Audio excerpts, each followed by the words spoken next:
d'accepter, de reconnaître la responsabilité de la France face à cette problématique. Ce qui augure que dans les jours à venir, la relation bilatérale Algérie-France risque de rester toujours dans cette situation tendue qui court en défaveur de la France. Parce qu'il faut dire, la conjoncture internationale aujourd'hui court en défaveur de la France. C'est elle qui a beaucoup plus besoin de l'Algérie que l'Algérie n'a besoin d'aide. Nestor Podassi, vous avez suivi les propos du docteur Sango au sujet de cette question mémorielle, ou du moins de ces questions mémorielles qui reviennent en permanence quand on parle aujourd'hui des relations bilatérales entre la France et l'Algérie. Pourquoi, à votre avis, c'est si compliqué pour Paris de résoudre définitivement ce contentieux historique qui lie ces deux pays? Moi, je pense que c'est l'orgueil français qui fait que la France a du mal à régler ce contentieux. Parce que quand la France va reconnaître toutes ses fautes en Algérie, tous les pays africains vont demander la même chose. Et la France, ne voulant pas être le coupable, qui nie être coupable alors que les faits sont têtus, donc la France essaie de jouer au cache-cache, à la chat et souris, alors que nous sommes arrivés à un air de vaisseau où tout va vite, où il faut tout révéler. Voilà. Pour être pardonné, il faut révéler, il faut reconnaître ton crime avoué. Il faut se confesser, il faut être pardonné. Mais la France ne veut pas faire cela. La France est en train de jouer au jeu des casse-casse. C'est ça qui n'est pas bon. Donc voici un peu ce que je peux dire par rapport à cela. Ce qui fait traite ce contentieux, c'est parce qu'un refuse de reconnaître. Quand moi je te convoque, je sais que tu as volé. Tu m'as volé, je t'ai attrapé main dans le sac. On allait au tribunal. Tu nies que ce n'est pas toi. Comment tu veux que moi qui suis le propriétaire d'objets volés, que je sois d'accord avec toi? Ça ne marchera pas. Raison pour laquelle des années, ça tourne, il n'y a pas de solution. Parce que la France elle-même refuse de reconnaître. La France qui continue à utiliser monnaie coloniale, franc CFA, au détriment du peuple africain.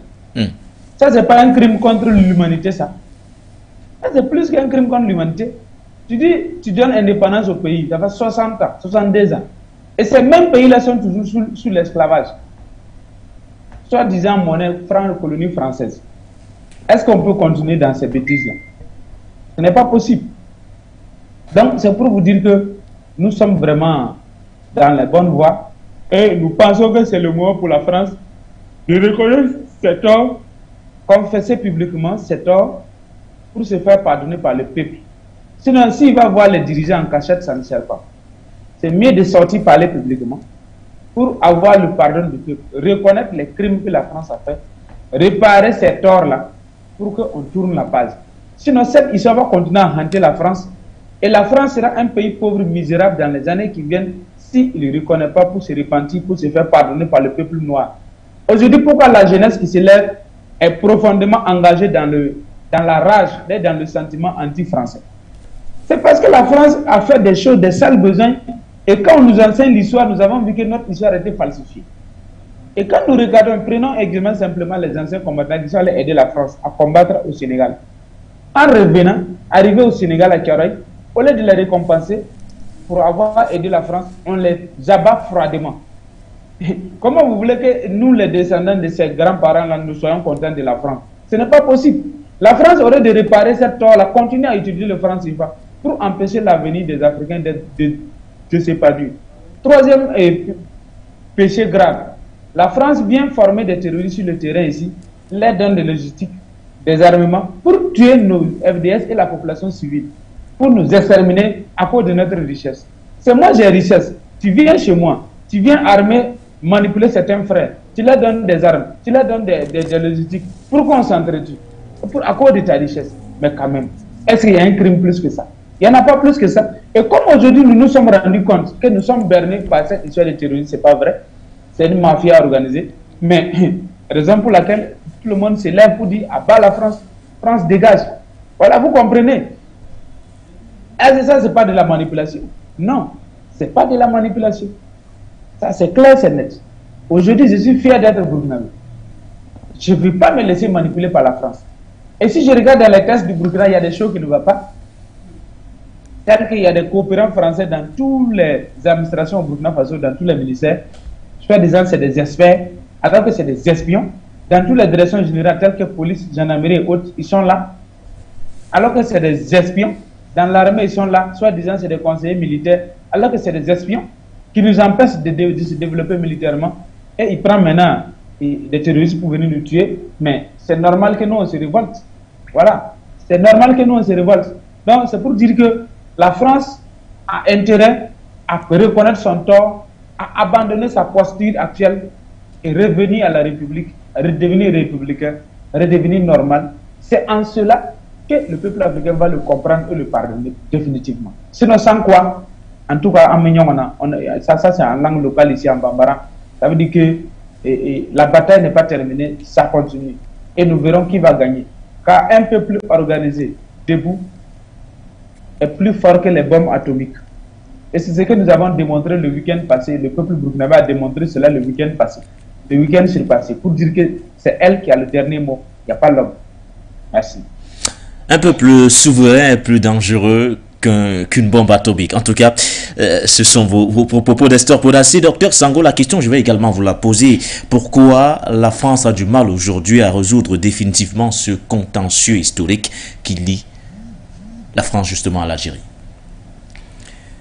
D'abord, il faut savoir que le contexte d'abord est très compliqué pour la France. Parce que reconnaître cette responsabilité-là aujourd'hui, pour la France, serait, n'est-ce pas, ici tomber dans un piège. Dans un piège parce qu'aujourd'hui, vous savez que la France est rejetée partout.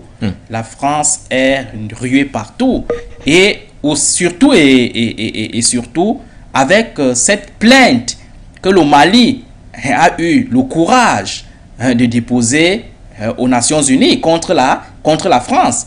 Parce que vous savez que pendant les années, il était difficile. On n'a pas vu un pays africain qui pouvait avoir ce courage de porter plainte à un État métropolitain comme la France aux Nations Unies. Vous savez que cette plainte-là est toujours pendante. Et reconnaître aujourd'hui encore, à côté de cette plainte-là, mais la responsabilité française sur les massacres qu'elle a eu à opérer en Algérie serait tout simplement conforter, n'est-ce pas, la position qui est de plus en plus perceptible aujourd'hui dans l'opinion africaine et même mondiale. Donc, vous convenez avec moi que la France voit que la politique ou alors la méthode de la vérité, de la reconnaissance de la vérité serait davantage une méthode piégée. Donc on peut, n'est-ce pas, ici prendre cet argument pour expliquer, n'est-ce pas, la réticence de la France. Mais aussi et surtout, la réticence de la France part également de sa méthode originelle que nous avons vécue dans le passé et qui est toujours perceptible aujourd'hui. Cette administration directe, rude, cette administration, n'est-ce pas, violente, que la France a du mal à changer, à adapter face aux réalités nouvelles sur la scène internationale. Comme on dit souvent chez nous en Afrique, le chien a souvent du mal à changer sa position assise. Donc c'est ce que nous sommes en train de vivre avec la France, qui, en dépit de la transformation de l'environnement de la scène internationale aujourd'hui, la France n'arrive pas à comprendre que c'est sa méthode qui est un problème. C'est sa méthode qui est remise en question et qu'il faille pour elle de la redéfinir à l'effet de l'adapter pour la mettre en phase avec les réalités nouvelles. Donc voilà deux éléments qu'on peut mettre en phase pour expliquer la difficulté qu'a la France aujourd'hui à reconnaître sa responsabilité sur le massacre colonial qu'elle a fait en Algérie. Donc ce problème de sa méthode historique rude, administration directe violente, et aussi et surtout ce contexte nouveau, cette conjoncture internationale nouvelle avec la plainte, cette plainte qui est encore pendante au niveau des Nations Unies, et cette montée, cette prolifération du sentiment antipolitique français qui est perceptible dans toute l'Afrique aujourd'hui et qui est en train d'envahir même le monde, mettant en péril la position de la France en tant que puissance dans la classification des puissances mondiales. Docteur Sango, Elisabeth Borne, durant bien sûr sa tournée, du moins sa visite avec sa forte délégation constituée de 15 ministres, pratiquement la moitié de son gouvernement, a évoqué 3 piliers principaux pour ce partenariat renouvelé avec l'Algérie. Elle a parlé entre autres de l'économie pour développer le commerce. Elle a parlé de l'innovation et la possibilité de créer de nouveaux emplois, la mobilité et les visas, et la jeunesse via bien sûr des coopérations éducatives, culturelles accrues. Êtes-vous convaincu du respect aujourd'hui de ces engagements pris par la première ministre française? Bon, on peut donner à la France aujourd'hui ces bénéfices du doute. Ces bénéfices du doute. On espère que avec cette nouvelle réalité internationale, ce nouveau contexte international qu'elle est en train de traverser et qui est de plus en plus difficile pour elle, elle pourra cette fois-ci tenir ses engagements, respecter les accords qu'elle a paraphés du côté de l'Algérie. Mais comme moi je vous ai dit, de mon humble analyse politique, de mon humble casquette d'analyste politique, je vois tout simplement là que la France n'a pas voulu s'attaquer aux vraies problématiques. Les accords qu'elle a paraphés là, ce sont des accords certes importants, mais il y avait encore plus importants sur lesquels la France devrait, n'est-ce pas, ici tabler. Donc moi je pense que elle n'a pas pu s'attaquer à ces problématiques là parce qu'elle pense que ces problématiques là viendraient mettre encore à mal sa position qui est de plus en plus affaiblie sur la scène internationale. On s'attendrait à ce que cette délégation française dirigée par leur Premier ministre vienne concrétiser les grands dossiers que sont par exemple le dossier du contentieux historique, le dossier par exemple du gaz. On se serait attendu que ce dossier-là soit mis sur la table pour que l'Algérie, au moins, gagne cette fois-ci. Ça n'a pas été officiellement mentionné, docteur. Officiellement mentionné. Celle du gaz, mais on le sait, peut-être que les dessous, dans les non-dits, la question du gaz algérien vis-à-vis de la France, ou du moins vis-à-vis de l'Union européenne, a également été évoquée, cette question-là. Peut-être, c'est des choses qui concernent deux pays, on ne peut pas toujours tout connaître, c'est de la diplomatie, c'est de la coopération, mais je pense que c'est un dossier qui était de plus en plus important, c'est un dossier qui est de plus en plus urgent pour l'Algérie, parce que vous savez qu'avec ce que nous appelons souvent la détérioration des termes de l'échange, ces matières premières-là, ce baril du pétrole sur le plan international ne court pas toujours en faveur des pays africains. L'occasion pour l'Algérie l'occasion est peut-être venue pour l'Algérie d'augmenter les enchères à l'effet de bénéficier, ne serait-ce qu'une fois dans l'histoire, de son produit naturel, qu'est l'énergie, qu'est le pétrole, qu'est le gaz. Nestor Podassé, est-ce que vous avez également l'impression que Madame Elisabeth Borne ne s'est pas véritablement penchée sur les questions, les vraies questions, sur les priorités? Tout à l'heure, le docteur Sango parlait du gaz et bien d'autres, mais il a également évoqué le contentieux historique. Est-ce que vous avez l'impression que les questions prioritaires ont été laissées au second plan pour mettre en avant les questions secondaires?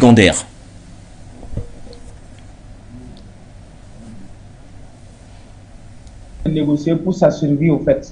Donc c'est pourquoi elle est allée directement côté gaz pour négocier pour qu'il n'y ait pas manque de gaz.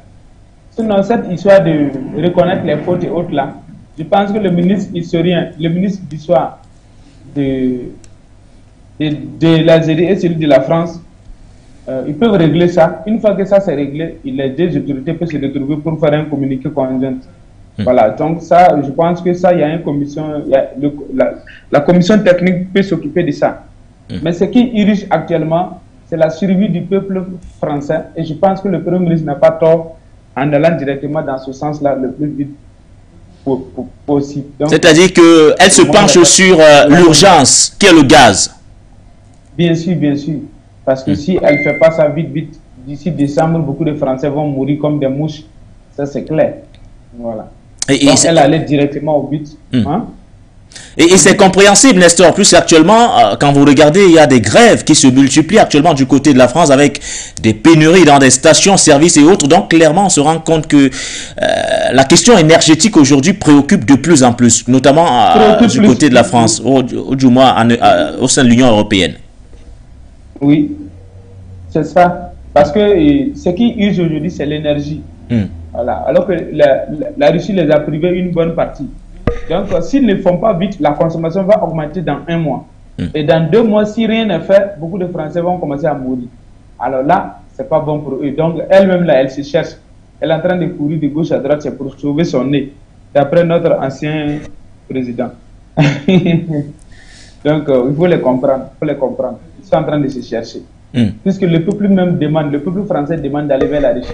Donc, la France n'a pas d'autre choix pour régler ce problème de repartir vers la Russie. Est-ce que ce n'est pas ces négociations même de repartir vers la Russie là, qui viennent négocier en Algérie? Parce que l'Algérie, nous n'oublions pas qu'elle est un allié de taille en Afrique pour la Russie. Donc, si l'Algérie pèse de tout son poids auprès de la Russie peut reprendre la coopération avec la France et la Russie peut lever les sanctions. Donc, peut-être ils sont en train de passer par l'Algérie pour négocier leur retour pour que la Russie puisse reprendre les collaborations avec la France. Donc, si ça c'est fait, c'est fini. Le mythe que nous, on ne doit pas aller vers la Russie, là, ça c'est fini ça. Donc, il peut plus nous caler encore. Voilà, la Russie a montré que la France est un pays escroc et n'est rien. C'est à nous de prendre notre responsabilité, c'est à nous de sauver de prendre notre destin en main. Merci. Docteur Sango, on se dirige vers la fin de cette émission. Alors, on va certainement sortir par là. La question centrale ce matin qu'on se pose tous dans le cadre de cette matinale-là, comment aujourd'hui, vous, en tant que politologue, en tant qu'internationaliste, expert des questions internationales, percevez-vous cette nouvelle dynamique impulsée par Paris dans ces nouveaux accords de partenariat aujourd'hui signés entre l'Algérie et la France? Moi, en tant qu'analyste, je perçois tout simplement cette nouvelle dynamique dans le souci de pouvoir se rattraper, dans le souci de pouvoir sortir la tête haute, dans le souci de pouvoir sauver encore la petite image qui reste encore de la France, tant sur le plan européen que sur le plan africain. Donc nous voyons comment la France aujourd'hui est en train de ramper.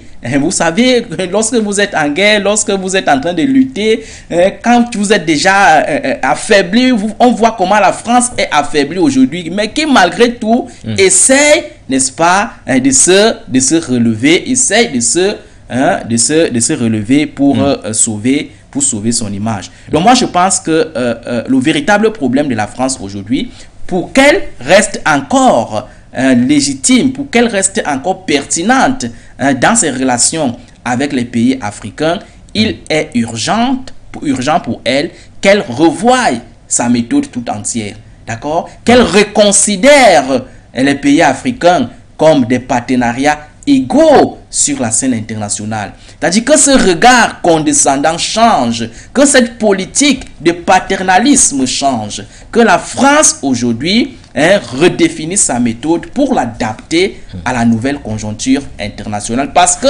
c'est ce que d'autres partenaires font sur la scène internationale et qui sont en train de donner des résultats sur le plan concret. Donc je pense qu'aujourd'hui, il y a plusieurs dossiers sur lesquels la France peut tabler pour sauver son image. Vous savez qu'il y a également le problème du Polisario, ce problème du Sahara occidental effectivement, qui oppose le Maroc à l'Algérie, puisque la position du Maroc n'est pas la position de l'Algérie. Et vous savez que la France n'a pas toujours donné sa vraie position là-dessus. Donc nous sommes dans un contexte où nous sommes en train de dénoncer cette politique du diviser pour mieux régner. Donc la France entretient du mutisme là pour basculer maintenant dans un camp lorsque son intérêt sera n'est-ce pas ici urgent. Donc nous pensons que l'Algérie doit également exiger de plus en plus la position de la France face à cette crise frontalière qui oppose les pays africains dans un contexte autant la France demande la position de l'Afrique vis-à-vis de la guerre russo-ukrainienne, autant également les pays africains doivent demander la position de la France. Tout le principe de réciprocité. Si ce droit international existe, il faudrait que ce droit-là soit aujourd'hui observé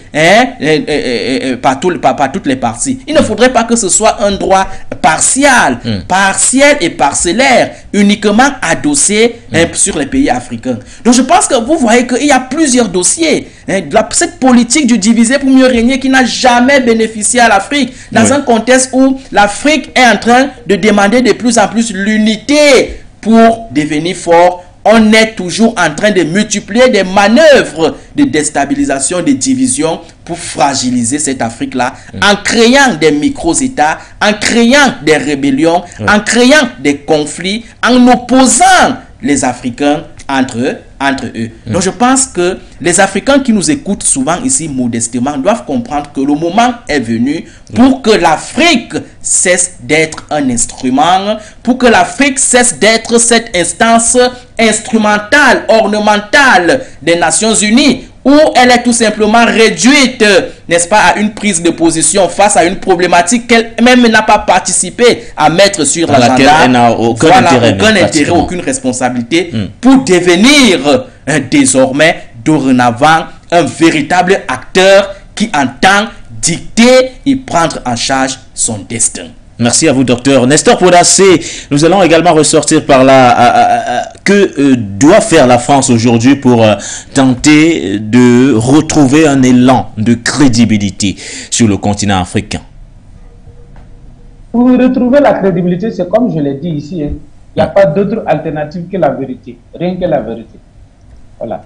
Reconnaître les erreurs de la France, pardonner, demander pardon au peuple africain, renoncer de financer les terroristes, de nous donner l'indépendance d'avoir notre monnaie africaine, et si être indépendant totalement, être souverain. La France arrête l'ingérence dans nos affaires internes. Les espions français dans toutes les administrations doivent dégager. Et si cela est fait, nous sommes bien partis pour être sauvés. Sinon, pour le moment, la France va continuer à subir toujours la colère du peuple africain jusqu'à ce que la France décide de se retirer totalement de l'Afrique. Sinon, les Africains vont la mettre à la porte avec force. Et nous sommes déterminés. Voilà. Donc, c'est à lui de choisir. Partir pacifiquement ou nous allons le forcer à partir. La vie est un choix. Tu choisis d'aller tranquillement, éviter la honte, ou tu acceptes d'être humilié. C'est tout. Donc, la France a elle de choisir. Merci beaucoup. Merci à vous, Nestor Podassé, pour votre intervention une fois de plus ce matin, et surtout bonne journée du côté de Bobo Dioulasso, Burkina Faso. Merci. Merci également à vous, docteur Sango. On suivra de près, bien sûr, cette réunion urgente, ou du moins d'urgence de l'Assemblée générale des Nations Unies qui se tient au sujet, bien sûr, des référendums organisés par Vladimir Poutine du 23 au 27 septembre dernier à propos de l'annexion de 4 régions ukrainiennes. On parle bien sûr de Donetsk, on parle de Zaporizhzhia, on parle de Kherson et bien d'autres. On suivra de près cette actualité, forcément. On se retrouvera très prochainement sur ces mêmes antennes pour parler d'autres sujets d'actualité. Merci surtout pour vos analyses toujours aussi pertinentes. C'est moi qui vous remercie, Baudelaire. Et je remercie également les téléspectateurs, les auditeurs qui nous ont écoutés ce matin, et aussi à Nestor avec qui j'ai eu le plaisir renouvelé de partager une fois de plus le plateau ce matin. Merci à vous, amis téléspectateurs de For You Africa. Pour vous qui nous avez également suivi en relais sur la 96.3 FM For You Radio, via nos différentes plateformes numériques, Facebook, YouTube, For You Africa. Merci à vous d'avoir été nombreux une fois de plus ce matin dans le cadre de votre matinale. Le plaisir est à chaque fois renouvelé. Restez des nôtres. Les programmes se poursuivent sur la meilleure des télévisions, celle qui porte une vision différente sur le monde.